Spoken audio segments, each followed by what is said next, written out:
Assalamualaikum warahmatullahi wabarakatuh. Bertemu kembali dengan Ibu Irawati Fahmi, anggota NGMP Matematika SMP Kota Padang. Pada video kali ini kita akan membahas mengenai topik kesebangunan dan kekongruenan. Namun khusus kali ini kita hanya akan membahas mengenai kesebangunan. Mari kita simak. Adapun indikator pencapaian kompetensi yang diharapkan setelah pembelajaran ini adalah: yang pertama, kita dapat mengidentifikasi dua benda bangun, sebangun atau tidak. Yang kedua, kita dapat menjelaskan syarat-syarat dua bangun segi banyak yang sebangun. Dan yang ketiga, kita dapat menguji dan membuktikan dua segitiga yang sebangun atau tidak.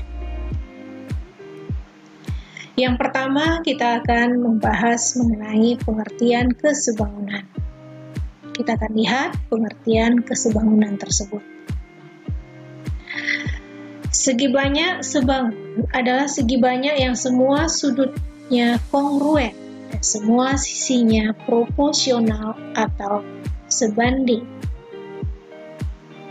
Contohnya, pertama kita mempunyai persegi panjang dengan ukuran 4 satuan dan 6 satuan. Kemudian kita punya persegi panjang yang lain dengan ukuran 2 satuan dan 3 satuan. Kalau kita perhatikan, semua sudut-sudut yang bersesuaian ukurannya kongruen atau sama, yaitu 90 derajat. Kemudian perbandingan dari sisi yang bersesuaian juga sama. Apabila kita bandingkan lebarnya 4 dengan 2, 4 per 2 berarti sama dengan 2. Kemudian apabila kita bandingkan panjangnya 6 dengan 3, 6 banding 3, atau sederhananya juga 2. Berarti semua sisinya proporsional dengan faktor skala adalah 2. Segi banyak dikatakan sebangun apabila ada korespondensi satu-satu antara sisi dan sudutnya. Yang kedua, sudut-sudut yang bersesuaian sama besar atau kongruen. Dan yang ketiga, sisi-sisi yang bersesuaian memiliki panjang yang proporsional atau perbandingan panjang sisi-sisi yang bersesuaian juga sama. Apabila kita definisikan segi banyak yang sebangun, maka dapat kita katakan dua segi banyak sebangun jika dan hanya jika sudutnya kongruen dan ukuran sisi-sisinya proporsional. Artinya, kita dapat mengatakan dua segi banyak tersebut sebangun yang kita perhatikan dari sudutnya yang kongruen dan ukuran sisi-sisinya proporsional. Mari kita lihat contohnya. Di sini ada bangun segi 4, A, B, C, D, dan bangun segi 4, G, H, I, J. Pada masing-masing sisinya terdapat panjang sisinya, kemudian juga ukuran-ukuran sudutnya yang dilambangkan dengan lingkaran penuh, lingkaran kosong, tanda silang, dan persegi. Maka kalau kita lihat di sini, lingkaran penuh di sudut A sama dengan lingkaran penuh di sudut G. Kemudian persegi pada sudut B sama halnya juga dengan persegi pada sudut H. Artinya sudut B sama dengan sudut H. Berikutnya lingkaran kosong pada sudut C juga sama dengan lingkaran kosong pada sudut E. Artinya sudut C sama dengan sudut E. Dan yang terakhir, tanda silang atau cross pada sudut D sama dengan tanda cross juga pada sudut C. Jadi tampak di sini bahwa sudutnya semuanya kongruen. Kemudian kita lihat ukuran sisi-sisinya apakah proporsional atau tidak. Kita bandingkan. Yang pertama, AB kita coba bandingkan dengan GH. 4 kita bandingkan dengan 12. Jadi 4 banding 12, apabila sama-sama kita bagi 4, berarti 1 banding 3. Kemudian BC dan HI. Kita coba BC 2,5 satuan, HI 7,5 satuan. Apabila kita bandingkan 2,5 banding 7,5, apabila sama-sama kita bagi 2,5, maka kita peroleh juga 1,1 banding 3. Kemudian ruas garis yang CD 2 satuan dan IJ 6 satuan.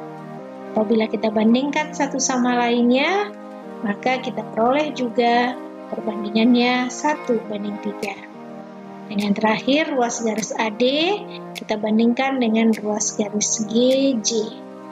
Maka kita peroleh di sini perbandingannya 3 banding 9 juga sama dengan 1 banding 3. Artinya, perbandingan sisi AB dan GH sama dengan perbandingan sisi BC dan HI, sama dengan perbandingan sisi CD dan IJ, sama dengan perbandingan sisi AD dengan GJ, yaitu sama-sama 1 banding 3. Angka 1 banding 3 ini yang kita sebut sebagai faktor skala. Berikutnya, pada gambar segi 5 GHIJK kita katakan sebangun dengan segi 5 ABCDE. Jika semua sisi yang bersesuaian proporsional, berarti sudut-sudutnya juga proporsional. Maka lambang dari sebangun itu adalah seperti ini. GHIJK sebangun dengan ABCDE.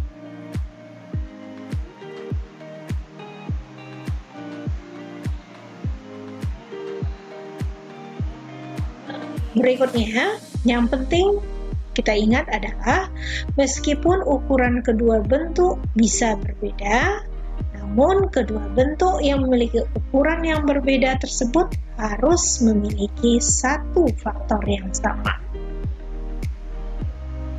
Contohnya 3 dengan 6, apabila kita bandingkan 3 banding 6, 1 banding 2.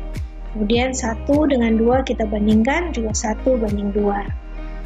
2 kita bandingkan dengan 4, perbandingannya juga sama 2 banding 4, yaitu juga 1 banding 2. Dan 3 berbanding 6, kalau kita sederhanakan juga 1 banding 2. Artinya, kedua bangun yang sebangun ini memiliki faktor skala yang sama, yaitu 1 banding 2. Di sini kita punya trapesium ABCD sebangun dengan trapesium PQRS. Sebutkan semua pasangan sudut yang kongruen dan tulis rasio sisi-sisi yang bersesuaian dalam pernyataan proporsional. Tadi telah kita bahas bahwa untuk menentukan dua bangun yang sebangun, kita memandang dari sudut yang saling kongruen dan sisi-sisi bersesuaian mempunyai faktor skala yang sama. Maka apabila kita lihat di sini, sisi AB kita bandingkan dengan sisi PQ. Kemudian sisi BC di alas kita bandingkan dengan sisi QM. Kemudian sisi CD yang miring kita bandingkan dengan sisi SR. Dan yang terakhir, ruas garis AD kita bandingkan dengan ruas garis PS. Kemudian sebutkan juga semua pasangan sudut yang kongruen. Berarti kalau kita mau memasangkan pasangan sudut yang kongruen adalah sudut A itu kongruen dengan sudut B. Ada tandanya siku-siku. Kemudian sudut B kongruen dengan sudut Q. Sudut C di kanan bawah itu kongruen dengan sudut R, dan sudut D juga kongruen dengan sudut S. Berikutnya kita akan melihat mengenai segitiga yang sebangun. Dua bangun segitiga dikatakan sebangun jika memenuhi dua syarat, yaitu sisi-sisi yang bersesuaian, sama perbandingannya atau proporsional, yang kedua sudut-sudut yang bersesuaian sama besar. Untuk itu, ada beberapa dalil dua segitiga yang sebangun khusus yang dapat kita gunakan nantinya. Yang pertama, dalil sudut-sudut sebangun. Di sini kita masih melambangkan sudut itu dengan A, angle-angle, berarti sudut-sudut. Di sini bunyi dalilnya adalah jika dua sudut dari satu segitiga kongruen dengan dua sudut lainnya, maka segitiga tersebut sebangun. Jika dua sudut dari satu segitiga kongruen dengan dua sudut lainnya, maka segitiga tersebut sebangun. Contohnya di sini, jika sudut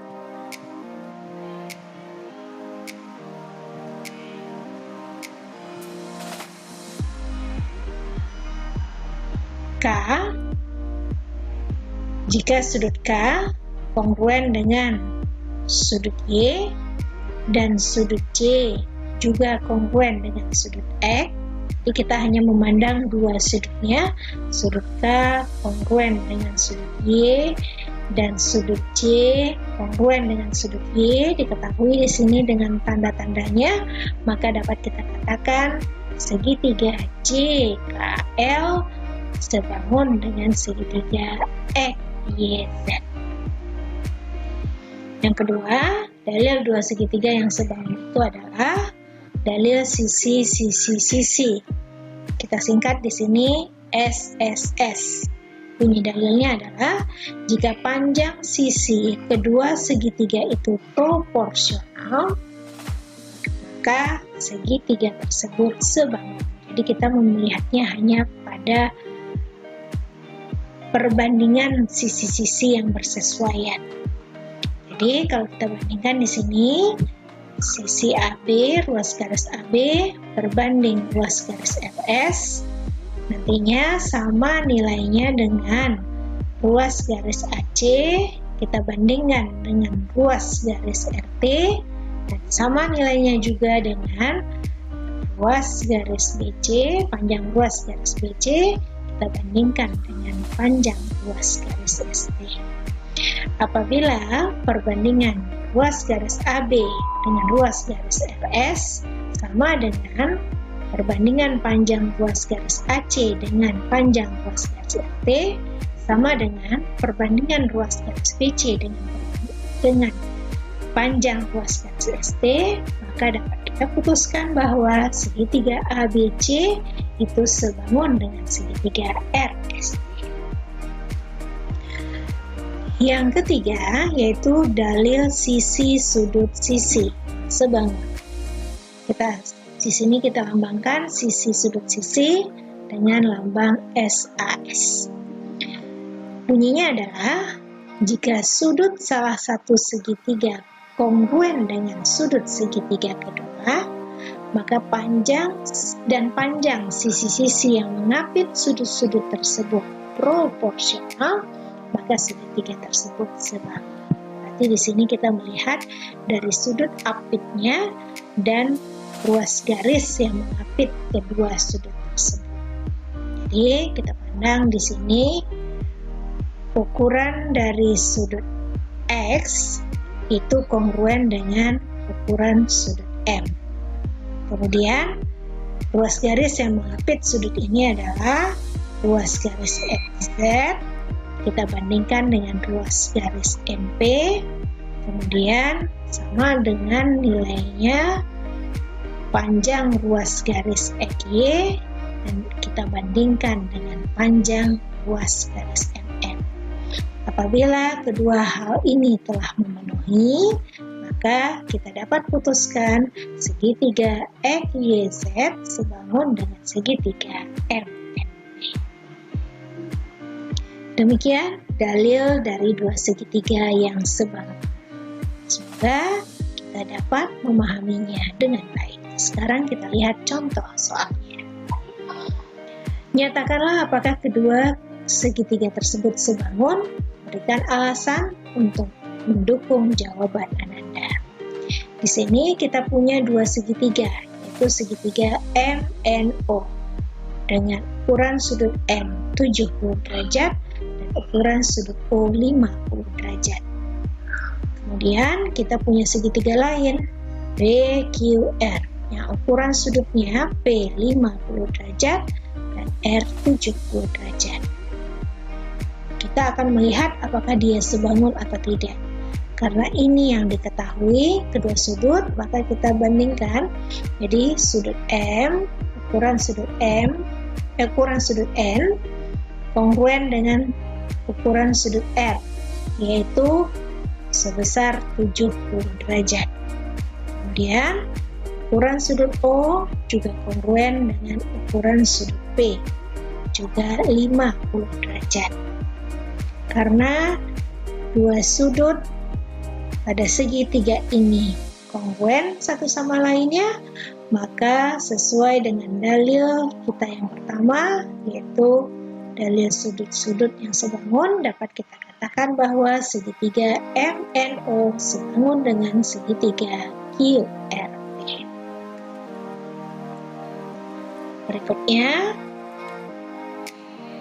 contoh yang kedua. Nyatakan apakah kedua segitiga tersebut sebangun. Berikan alasan untuk mendukung jawaban Anda. Di sini ada dua segitiga, yaitu UTS dan segitiga XYZ. Kemudian diketahui sudut U 87 derajat, sudut T 34 derajat. Pada segitiga yang kedua, sudut X 34 derajat dan sudut Z 59 derajat. Kemudian kita membandingkan dengan hal-hal yang diketahui terlebih dahulu. Yang pertama, ukuran sudut T itu sama dengan ukuran sudut X. Sama-sama 34 derajat. Berarti M sudut T sama dengan M sudut X. Kemudian, untuk 87 dan 59, kita belum bisa membandingkan karena di sini kita punya dua sudut yang diketahui, maka kita mencari nilai dari sudut C atau ukuran dari sudut C. Karena jumlah sudut-sudut pada satu segitiga 180 derajat, maka sudut S ukurannya adalah 180 derajat dikurang 34 derajat tambah 80 derajat. Sama dengan 180 derajat dikurang 121 derajat sama dengan 59 derajat. Berarti ukuran sudut S 59 derajat. Di sini sudah nampak dua sudut yang sama, yaitu sudut S 59 derajat dan sudut Z juga 59 derajat. Maka dapat kita katakan ukuran sudut S sama dengan ukuran sudut Z. Karena ada dua sudut yang sama pada kedua segitiga ini atau dua sudut yang saling kongruen, maka sesuai dengan dalil kita yang pertama, kita dapat katakan bahwa segitiga TSU sebangun dengan segitiga XZY dengan dalil sudut-sudut atau AA yang sebangun. Demikian pembahasan kita mengenai kesebangunan pada bangun datar. Semoga video ini dapat dipahami dan bisa diaplikasikan pada topik kesebangunan di sekolah. Tidak sulit bukan? Anda bisa jika Anda berani mencoba. Terima kasih. Semoga bermanfaat hendaknya dan dapat dipahami. Assalamualaikum warahmatullahi wabarakatuh.